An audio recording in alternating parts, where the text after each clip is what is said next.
बिस्मिल्लाहिर्रहमानिर्रहीम। अस्सलाम वालेकुम माय यूट्यूबर फ्रेंड्स, कैसे हैं आप सब। आई होप के सब ठीक होंगे और अल्हम्दुलिल्लाह मैं भी ठीक हूँ। और आज जो मैं आपके लिए रेसिपी लेकर आई हूँ, पटाटो स्नैक्स की रेसिपी है। ये आप बच्चों को लंच बॉक्स में दें या शाम में आप इसको टी टाइम के तौर पे यूज़ कर सकते हैं। बहुत अच्छे लगते हैं और बहुत क्रिस्पी बनते हैं। केचप के साथ आप इसे खाएं, बहुत जायकेदार बनते हैं और इतने अच्छे लगते हैं बच्चों को कि बच्चे बार बार आपसे कहेंगे, रोज़ाना फरमाइश करेंगे बनवाने के लिए। तो आप इसको ज़रूर ट्राई कीजिएगा घर में और कैसी लगेगी आपको ये मेरी रेसिपी, आप मुझे ज़रूर बताइएगा। रेसिपी एंड तक देखनी है आपने और चैनल को सब्सक्राइब करना ना भूलें।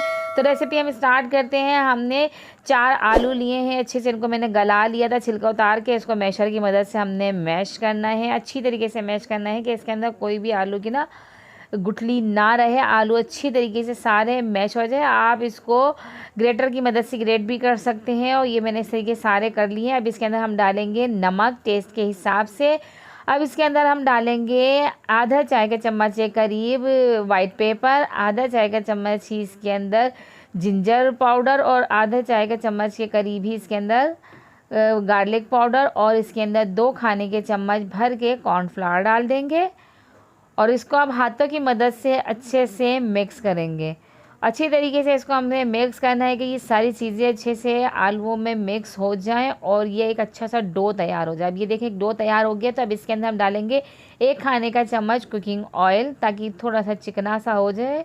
तो ये 1 खाने का चम्मच हमने इसके अंदर ऑयल डाला और दोबारा से इसको अच्छी तरीके से हमने गूँध लेना है। मुक्कियाँ लगाएँ, अच्छा सा इसका डो तैयार कर लें।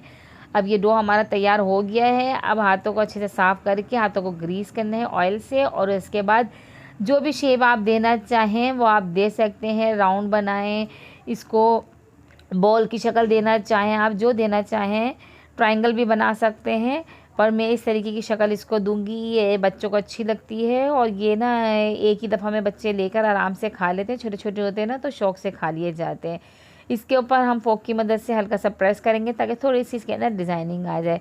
तो सारे इस तरीके से आपने पहले बना के रख लेने हैं जो आपने, ताकि आपको आसानी हो। और इनको सारे आपने इस तरीके से बना लेने हैं पहले। बनाने के बाद फिर आप इसको इस तरीके से प्रेस करते जाएं फोक की मदद से। इसके अंदर थोड़ी सी डिज़ाइनिंग आती जाती है और ये थोड़े से चपटे हो जाते हैं, अच्छे लगते हैं। इस तरीके से ये सब बन गए हैं। अब इसको मैं रखूँगी 15 मिनट के लिए फ्रीज़र में। अब ये 15 मिनट हो चुके हैं, हमारा ऑयल भी गर्म हो गया है कढ़ाई में। अब इसको हम डालेंगे ऑयल में। ऑयल बहुत ज़्यादा गर्म ना हो क्योंकि फिर फ़ौरन इसके ऊपर कलर आ जाएगा। तो हमने अंदर तक इसको अच्छे से सेकना है क्योंकि इसके अंदर जो मसाले डले हुए हैं और इसके अंदर कॉर्नफ्लावर जो डला है वो अच्छी तरीके से पक जाए।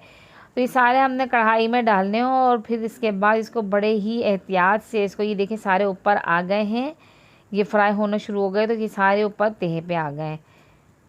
तो अब इसको आराम से इसको हमने एक एक करके टर्न करना है। ये सारे इनको हमने कलर देना है अच्छा सा। जब इसके अंदर प्यारा सा कलर आ जाए ना, और ये देखिए फूल भी गए, ये बहुत ज़बरदस्त बनते हैं, बहुत लाइट से ये होते हैं। और ये देखिए कितना प्यारा सा इसके अंदर कलर आया है। तो अब हम इन्हें निकाल लेंगे। बहुत ज़बरदस्त ये रेसिपी है जो मैं आपके साथ शेयर कर रही हूँ। आप इसे घर में ज़रूर ट्राई कीजिएगा, रमज़ानों में बहुत अच्छे लगेंगे। आप इसे अफ्तारी के टाइम पे बनाएं तो बच्चे बहुत ज़्यादा शौक़ से खाएंगे और रोज़ाना ही फरमाइश करेंगे कि मम्मा ये बनाएं आप। तो आपका भी दिल चाहेगा बनाने का, क्योंकि जब बच्चे पेट भर के खाते हैं ना तो माँओं को तो बहुत ज़्यादा खुशी होती है। तो ऐसी रेसिपी आपके साथ मैंने शेयर की है। आप मुझे कमेंट में बताएं मेरी वीडियो कैसी लगी आपको। आप इसे लाइक ज़रूर करें और ऐसे ही मेरे चैनल पर आते रहें, मेरे चैनल को देखते रहें, मुझे सपोर्ट करते रहें और मुझे अगली वीडियो तक दीजिए इजाज़त। अल्लाह हाफ़िज़।